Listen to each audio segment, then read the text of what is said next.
Здравейте, в това видео ще ви покажа един лесен начин как може да премахнете бекграунд шума от вашето аудио без абсолютно никаква програма.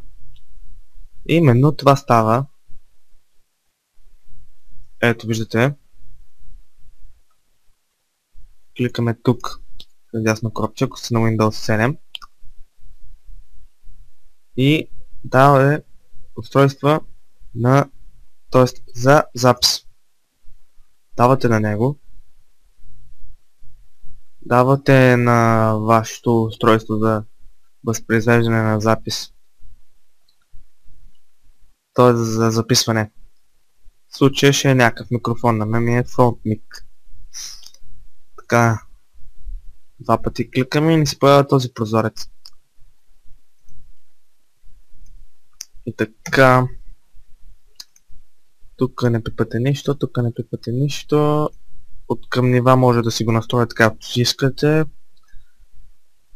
За да ви махне бекграунд шума, това нещо трябва да ви е маркирано. Препоръчвам и това също да ви е маркирано, просто много по-добре се чува вашето аудио с тези две тикчета маркирани, отколкото без тях. Та специално за това средното Noise Suppression трябва да ви е маркирано, ако искате да нямате бекграунд шум. И това е начина, ако искате да премахнете, т.е. аз съм сигурен, че искате да премахнете вашия бекграунд шум, и това е един много лесен начин, без да има нужда да правите това нещо на Audacity. Естествено, след като приключите вашият запис, вашия видеоклип, ще трябва да пуснете аудиото през Audacity. Ако не ви харесва нещо от към звук, да си го усилите и така нататък, и после да си го продюснете и да си го сложите към видеото. Предполагам, повечето от вас са чували за Audacity, знаете как се работи. Така, това беше за днешното видео.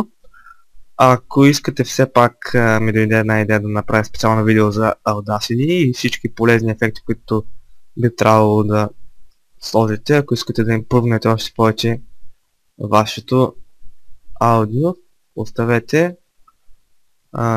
мнение долу в коментарите за това. И ако видеото ви е харесало, ударете по един лайк, и това беше от мен. Довиждане. До следващия път.